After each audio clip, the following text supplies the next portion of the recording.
दोस्तों विज्ञान वृक्ष की डिजिटल दुनिया में आप सबका स्वागत है। आज हम बात करने वाले हैं ऑर्डर और मोलिकुलरिटी के डिफरेंसेस के बारे में। जी हाँ, सबसे पहले तो आपको मैं बताऊंगा मोलिकुलरिटी क्या होती है, मोलिकुलरिटी को कैसे देखा जाता है और ऑर्डर क्या होता है। इसके बारे में बात हम पहले भी कर चुके हैं। इसके लिए एक सेपरेट वीडियो हमारे पास अवेलेबल है, आप उस वीडियो को जाकर भी देख सकते हो अगर अभी तक आपने उस वीडियो को नहीं देखा है तो दोस्तों मैं शुरू करता हूं। मोलिकुलरिटी होती क्या है, देखिए बेसिकली मोलिकुलरिटी होती है किसी रिएक्शन में कितने रिएक्टेंट के मॉलिक्यूल पार्टिसिपेट कर रहे हैं, या फिर मैं दूसरी भाषा में कहूं, किसी रिएक्शन को अगर आप एक बैलेंस्ड केमिकल इक्वेशन से रिप्रेजेंट कर रहे हैं और अगर वो एक सिंगल स्टेप रिएक्शन है, ठीक है, अगर आप किसी रिएक्शन को किसी बैलेंस्ड केमिकल इक्वेशन से रिप्रेजेंट कर रहे हैं तो मोलिकुलरिटी बेसिकली और कुछ नहीं, रिएक्टेंट की स्टोइचियोमेट्री के सम को ही क्या कहा जाता है, मोलिकुलरिटी कहा जाता है।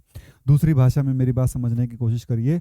मोलिकुलरिटी कहते हैं कितने रिएक्टेंट जो हैं वो रिएक्ट करके प्रोडक्ट बना रहे हैं, उसे क्या कहा जाता है, मोलिकुलरिटी कहा जाता है। जैसा कि यहाँ पर लिखा गया है, the molecularity of a reaction is defined as number of reacting molecule that collide simultaneously to bring about a chemical reaction. वो नंबर ऑफ रिएक्टिंग मॉलिक्यूल जो एक साथ कोलाइड कर रहे हैं किसी भी केमिकल रिएक्शन को प्रोसीड करवाने के लिए, किसी भी केमिकल रिएक्शन को होने के लिए, उसको करवाने के लिए जितने नंबर ऑफ मॉलिक्यूल एक साथ कोलाइड कर रहे हैं उसे हम बोलते हैं मोलिकुलरिटी ऑफ द रिएक्शन। दूसरे शब्दों में यहां पर लिखा गया है, और फॉर सिंपल और elementary reaction molecularity is just the total number of molecule, total number of different reactant molecule, the total number of the molecule of different reactant present in the balanced chemical equation। अलग अलग reactants के कितने number of molecule जो हैं वो balanced chemical equation में present है उसे क्या कहा जाता है, मोलिकुलरिटी कहा जाता है। जैसे मैं यहाँ पर बात करूँ, जैसे मैं बात करता हूँ अमोनिया की फॉर्मेशन के बारे में, देखिए यहाँ पर N2 प्लस H2, ठीक है, यहाँ से क्या बना रहे हैं, NH3 बना रहे हैं, सही है। बैलेंस्ड करूंगा, यहाँ 2 आ जाएगा और यहाँ 3 आ जाएगा। इस रिएक्शन की मोलिकुलरिटी क्या हुई, बेसिकली इसकी मोलिकुलरिटी हुई, यहाँ पर आप देखोगे 1 + 3 = 4, क्योंकि इसमें कितने रिएक्टिंग मॉलिक्यूल हैं, 4 रिएक्टिंग मॉलिक्यूल हैं, 3 तो हाइड्रोजन के और 1 किसका है, नाइट्रोजन का है। शायद आपको समझ में आया होगा, ठीक है। उसके बाद यहाँ पर बात करते हैं एक और एग्जाम्पल। जैसे हम यहाँ पर बात करें ट्वाइस ऑफ हाइड्रोजन आयोडाइड, या फिर HI जो है वो डिसोशिएट हो रहा है किसमें, H2 + I2, किसमें भाई, H2 + I2 में, ठीक है।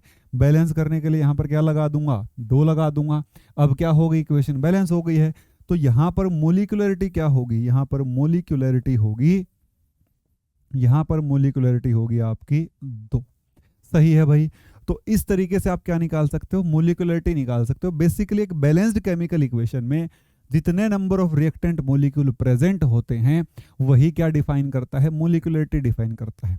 अब यहां से एक बात तो क्लियर हो जाती है दोस्तों कि मोलिकुलरिटी कभी जीरो नहीं हो सकती, क्योंकि एक्चुअल में मोलिकुलरिटी क्या है, कितने रिएक्टिंग मॉलिक्यूल हैं। अगर रिएक्शन हो रही है तो मोलिकुलरिटी जीरो नहीं हो सकती। अगर मोलिकुलरिटी जीरो हो गई तो क्या हो जाएगा, इसका मतलब कोई भी रिएक्टेंट वहां पर एग्जिस्ट नहीं करता, ठीक है। तो यहां पर यही लिखा गया है, the molecularity of a reaction must always be a whole number and can never be equal to 0।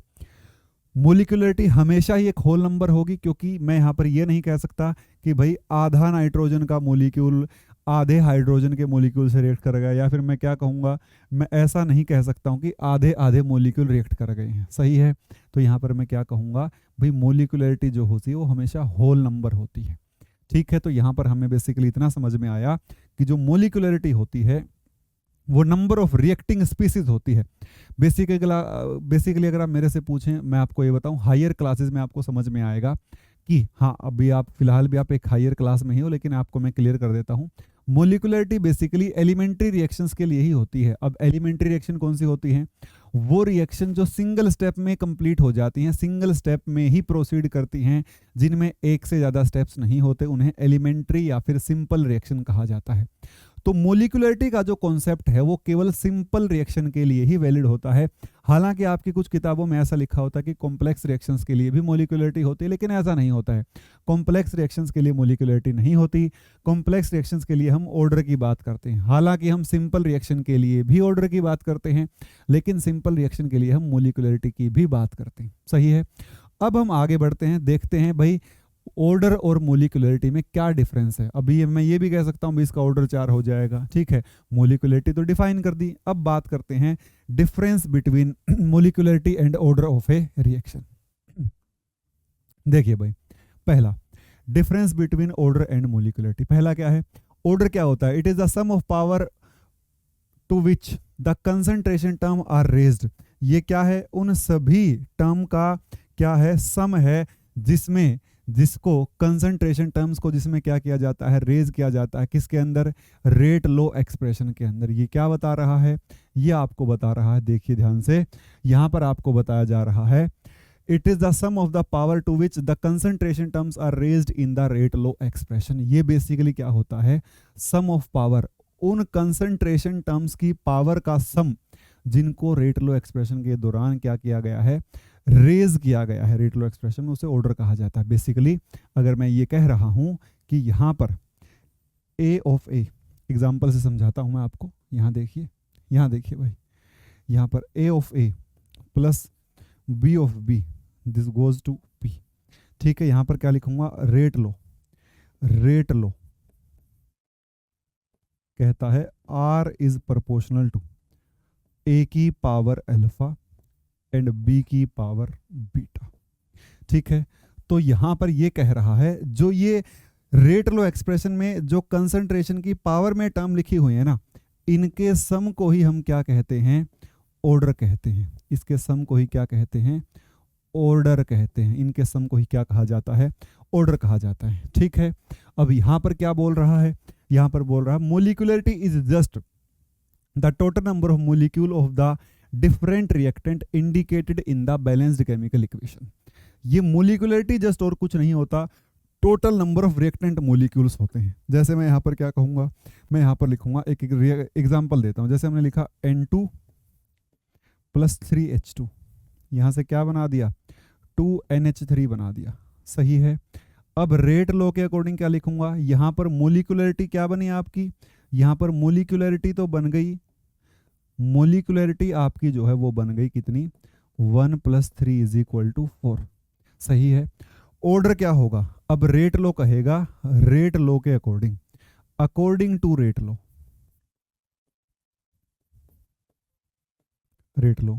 R is proportional to, यहां पर क्या आएगा भाई? N2 की पावर मान लीजिए अल्फा और H2 की पावर बीटा। तो इसका ऑर्डर क्या होगा? इसका ऑर्डर होगा अल्फा प्लस बीटा, ठीक है। यहाँ पर अल्फा जरूरी नहीं कि अल्फा 1 के बराबर हो, और जरूरी नहीं कि बीटा जो है वो 3 के बराबर हो। ऐसा कोई कंपल्शन नहीं है। ये मे और मे नॉट इक्वल टू 4 हो सकता है। मतलब ऑर्डर जो है ये कैसे बताया जाएगा? ये आपको, ये जो है ये alpha and beta are determined experimentally. इसको कैसे बताया जाएगा? ये जो अल्फा बीटा हैं इसको एक्सपेरिमेंटली बताया जाता है। ये क्या होता है? और इसको सीधा ही, मोलिकुलरिटी को तो सीधा क्या कहेंगे भाई? किसी बैलेंस्ड केमिकल इक्वेशन में कितने नंबर ऑफ रिएक्टेंट मोलिक्यूल हैं वो मोलिकुलरिटी हो जाता है। लेकिन order number of reactant molecule के बराबर नहीं होता। ऑर्डर वो होता है जो रेट लो एक्सप्रेशन में कंसंट्रेशन की पावर होती है, उनके सम को ऑर्डर कहा जाता है। आई थिंक ये बात आपको यहां से क्लियर हो गई होगी, ठीक है। अब आगे बढ़ते हैं। आगे बढ़ने से पहले, अगर आप बीएससी के स्टूडेंट हैं तो आपके लिए हमारे पास आपके कंप्लीट सेमेस्टर का जो कोर्स है वो अवेलेबल है। वो विज्ञान वृक्ष ऐप के ऊपर अवेलेबल है। आपके 1 से लेकर 6 हर सेमेस्टर का कोर्स आपके लिए अवेलेबल है। जैसे मैं आपको यहाँ पर पढ़ा रहा हूँ, ऐसे ही आपको ऐप के ऊपर कंप्लीट कोर्स मिल जाएगा, जो आपका प्योरली सब टॉपिक वाइज आपको वीडियो लेक्चर्स देखने को मिल जाएंगे, ठीक है। उसके बाद अगर आप एमएससी करने की सोच रहे हैं तो आपको हमारे पास CUET PG का भी कोर्स अवेलेबल होगा, ठीक है। और आपके लिए हमारे पास IIT JAM का भी जो कोर्स है वो अवेलेबल होगा। IIT JAM का भी जो पेपर है वो IITs कंडक्ट करवाती हैं। अगर आप IIT से एमएससी करना चाहते हैं तो आप इस पेपर की भी तैयारी कर सकते हैं, ठीक है।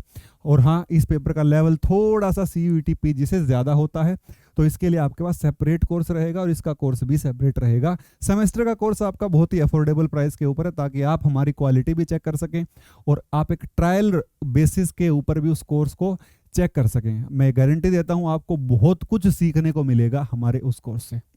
अगर आप MSc के विद्यार्थी हैं, MSc के स्टूडेंट हैं, तो आपके लिए हमारे पास CSIR नेट और IIT गेट के भी कोर्सेज जो हैं वो उपलब्ध हैं, आप वो भी जाकर बाय कर सकते हैं अगर आप MSc के स्टूडेंट हैं तो, ठीक है। आगे बढ़ते हैं जी। देखिए भाई, ऑर्डर और मोलिकुलरिटी की चर्चा कर रहे थे।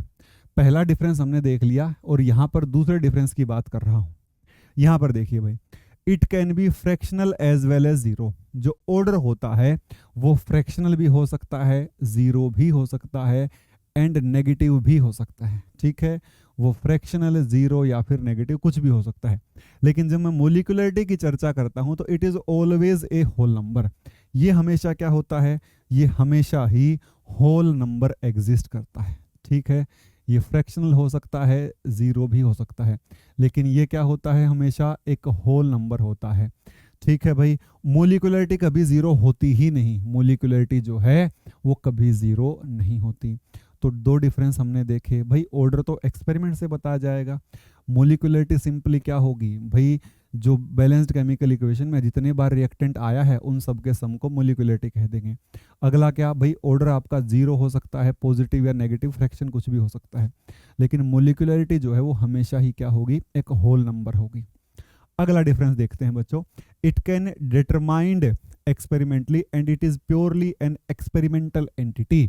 ये जो है ऑर्डर जो है, आप इसको कैसे बताओगे, ये जो है आप इसको एक्सपेरिमेंट से ही बता पाओगे, क्योंकि ये एक्सपेरिमेंटल एंटिटी है। लेकिन ये जो है ये एक थ्योरेटिकल एंटिटी है। जो मोलिकुलरिटी है ये कैसी एंटिटी है, ये थ्योरेटिकल एंटिटी है। ये कैसी एंटिटी है, थ्योरेटिकल एंटिटी है। It is a theoretical entity. Basically ये कुछ नहीं होता, ये क्या होता है, इसको हम कैलकुलेट करते हैं एक्सपेरिमेंट से, इसको कैलकुलेट करते हैं by adding the number of molecule in the balanced chemical equation. ये जो है ये एक थ्योरेटिकल एंटिटी होता है। It is a theoretical entity. किसकी बात कर रहा है, मोलिकुलरिटी की बात कर रहा है, सही है। जो मोलिकुलरिटी होता है वो एक आपका थ्योरेटिकल एंटिटी ही होता है, वो आपका एक्सपेरिमेंटल एंटिटी नहीं होता है, सही है। अगला डिफरेंस देखते हैं, it is for the overall reaction and not for the separate steps are written to obtain it. ये ऑर्डर जो है वो ओवरऑल रिएक्शन के लिए होता है। ऑर्डर जो है, जब कभी हम कॉम्प्लेक्स रिएक्शन की बात करेंगे तो उसमें एक से ज्यादा स्टेप आते हैं। मान लीजिए यहां पर मैंने अमोनिया की फॉर्मेशन लिखी, ठीक है, हम यहाँ अमोनिया की फॉर्मेशन की बात कर रहे थे। ऐसा जरूरी नहीं कि ये क्या रही हो, एक स्टेप में पूरी हो गई हो, ये कई सारे स्टेप में रिएक्शन प्रोसीड हुई हो। तो जो ऑर्डर होता है वो कंप्लीट रिएक्शन का ही होता है, ठीक है। लेकिन जो मोलिकुलरिटी होती है वो हर एक स्टेप की होती है। वो जो मोलिकुलरिटी होती है वो हर एक स्टेप की होती है। समझ में आ गया होगा। मान लीजिए मैंने पहला स्टेप लिखा भाई, नाइट्रोजन से हाइड्रोजन का रिएक्शन हुआ, यहाँ पर कोई ना कोई प्रोडक्ट बना होगा, ठीक है, तो उसमें मोलिकुलरिटी अलग से लिखनी पड़ेगी। अगले स्टेप की मोलिकुलरिटी अलग से लिखनी होगी, उससे अगले की मोलिकुलरिटी अलग से लिखनी होगी। तो इसीलिए मोलिकुलरिटी का जो सिग्निफिकेंस है, हम अगला यहाँ पर अगली चीज वो भी देखेंगे कि मोलिकुलरिटी का कोई सिग्निफिकेंस नहीं होता कॉम्प्लेक्स रिएक्शंस के लिए। मोलिकुलरिटी केवल सिग्निफिकेंट होती है, या फिर मोलिकुलरिटी का सिग्निफिकेंस होता है केवल सिंपल या एलिमेंट्री कह लीजिए, या सिंगल स्टेप रिएक्शंस के लिए होता है। लेकिन ऑर्डर जो है वो सिंगल स्टेप रिएक्शंस के लिए भी होता है और वो कॉम्प्लेक्स रिएक्शंस के लिए भी क्या करता है, सिग्निफिकेंट होता है। देखिए यहां पर मैं बात कर रहा हूं, ऑर्डर जो होता है वो ओवरऑल रिएक्शन का होता है, ठीक है। The overall molecularity of a complex reaction has no significance. अगर कोई रिएक्शन कॉम्प्लेक्स है तो कॉम्प्लेक्स रिएक्शन के लिए overall molecularity of reaction has no significance. Molecularity का कॉम्प्लेक्स रिएक्शन के लिए कोई भी सिग्निफिकेंस नहीं होता, केवल और केवल ऑर्डर का ही सिग्निफिकेंस होता है। हाँ, सिंगल स्टेप या एलिमेंट्री रिएक्शंस के लिए इसका भी सिग्निफिकेंस होता है और इसका भी जो है वो क्या होता है, सिग्निफिकेंस होता है। दोस्तों दोनों का ही सिग्निफिकेंस होता है। आगे बढ़ता हूं। नेक्स्ट कहता है even the order of a simple reaction may not be equal to number of molecule of the reactant as seen from the balanced chemical equation. ये कहता है कि भाई ऐसा भी हो सकता है कि कोई बहुत सिंपल रिएक्शन आपको देखने में लग रही हो, जैसे क्या, जैसे कौन सी रिएक्शन, जैसे ये वाली रिएक्शन हो गई H2 प्लस I2, यहाँ से क्या बना दिया आपने 2HI बना दिया। अब ये रिएक्शन देखने में आपको बहुत सिंपल लग रही है, लेकिन आप ये नहीं कह सकते कि इसका जो ऑर्डर है वो क्या होगा, वो 2 होगा। वो 2 हो भी सकता है, यहाँ पर क्या आएगा मे और मे नोट, ये 2 हो भी सकता है और नहीं भी हो सकता। अगर होगा तो भी एक्सपेरिमेंट बताएगा, अगर 2 नहीं होगा तो भी क्या बताएगा, एक्सपेरिमेंट ही बताएगा। लेकिन इस रिएक्शन के लिए मोलिकुलरिटी जो है वो कंफर्म्ड क्या है, वो कंफर्म्ड आपकी 2 के ही बराबर है। इस रिएक्शन के लिए जो मोलिकुलरिटी है दोस्तों वो 2 के ही बराबर है। शायद आपको मेरी बात समझ में आ रही होगी। ये कहना चाहता है भाई कॉम्प्लेक्स रिएक्शंस के लिए तो ऑर्डर चलो अलग बात होगी, पर एक सिंपल स्टेप, एक सिंगल स्टेप रिएक्शन के लिए भी, या फिर एक बहुत सिंपल दिखने वाली रिएक्शन के लिए भी आप जो है ऑर्डर को नहीं बता सकते डायरेक्टली, आपको एक्सपेरिमेंट से ही बताना होगा। सही है। इधर लिखता है for simple reactions the molecularity can usually be obtained from the stoichiometric equation. भाई सिंपल रिएक्शंस के लिए जो मोलिकुलरिटी है वो स्टोइचोमेट्रिक बैलेंस्ड केमिकल इक्वेशन से क्या करी जाती है, निकाली जाती है। जैसे हमने पीछे निकाली भी है, जैसे यहाँ पर क्या लिखा है भाई, ये स्टोइचोमेट्री है किसकी, हाइड्रोजन की, ये किसकी है, नाइट्रोजन की। तो ऑर्डर कितना आ गया, ऑर्डर पता नहीं कर पाए, लेकिन मोलिकुलरिटी कितनी आ गई, 4। ठीक है। तो सिंपल रिएक्शन के लिए भी ऐसे निकलती है और कॉम्प्लेक्स के लिए हर स्टेप की अलग अलग निकलती है। जैसे मैं यहाँ पर बात करूँ, जैसे यहाँ देखिए, जैसे मान लो ये रिएक्शन ऐसे गई हो, ठीक है, H2 से क्या बना हो, H radical plus H radical बना हो, फिर H रेडिकल से क्या बना हो, I2 से रिएक्शन होकर यहाँ से HI बना हो, और फिर I रेडिकल बन गया हो। ठीक है। और फिर I रेडिकल का रिएक्शन हुआ हो H2 से, और ये क्या बन गया हो, HI बन गया हो, और H रेडिकल बन गया हो। तो अब जो मोलिकुलरिटी होगी ना वो हर स्टेप की होगी। मान लीजिए मैं बात करता हूँ, इसकी मोलिकुलरिटी कितनी होगी, 1, इस स्टेप की मोलिकुलरिटी कितनी होगी, 2, इसकी मोलिकुलरिटी कितनी होगी, 2। तो मोलिकुलरिटी तो हर स्टेप की निकालनी पड़ेगी, लेकिन जो ऑर्डर होगा वो इसका कंप्लीट का ही आएगा। ऑर्डर जो होगा वो इसका कंप्लीट का ही आएगा, वो हर स्टेप का नहीं आएगा। ठीक है भाई। इसीलिए ऐसा कहा गया है कि भैया जो ऑर्डर होता है उसी का सिग्निफिकेंस कॉम्प्लेक्स रिएक्शंस के लिए रहता है, लेकिन मोलिकुलरिटी का कोई सिग्निफिकेंस कॉम्प्लेक्स रिएक्शंस के लिए नहीं रहता। तो ये मैंने आपको बताए हैं डिफरेंसेस, किसमें, ऑर्डर में और मोलिकुलरिटी में। दोस्तों अगर आपको ये वीडियो पसंद आया है और वीडियो अच्छा लगा है तो हमारे चैनल को सब्सक्राइब कर दीजिएगा और इस वीडियो को ज़्यादा से ज़्यादा बच्चों तक शेयर कर दीजिएगा, जितने भी बच्चे आपके कॉलेज में हैं, ताकि सब इस वीडियो से पढ़ सकें, सब कुछ ना कुछ सीख सकें। ठीक है। और अगर आप हमसे जुड़ना चाहते हैं तो आप हमारे टेलीग्राम चैनल को भी ज्वाइन कर सकते हो। वहाँ पर आपको ऐसी ऐसी काफ़ी सारी स्लाइड्स, काफ़ी सारे ये जो प्रिंटेड कंटेंट है ये आपको PDF की फॉर्म में अवेलेबल हो जाएगा, तो आप वहाँ से कंटेंट भी देख सकते हैं। लेकिन अगर आपको पूरा कोर्स चाहिए तो उसके लिए आप हमारी विज्ञान वृक्ष ऐप को डाउनलोड कर लीजिएगा, जिसका लिंक जो है इस वीडियो के डिस्क्रिप्शन में ही दिया हुआ है। ठीक है। तो दोस्तों मिलते हैं आपसे नेक्स्ट लेक्चर में। Thank you so much.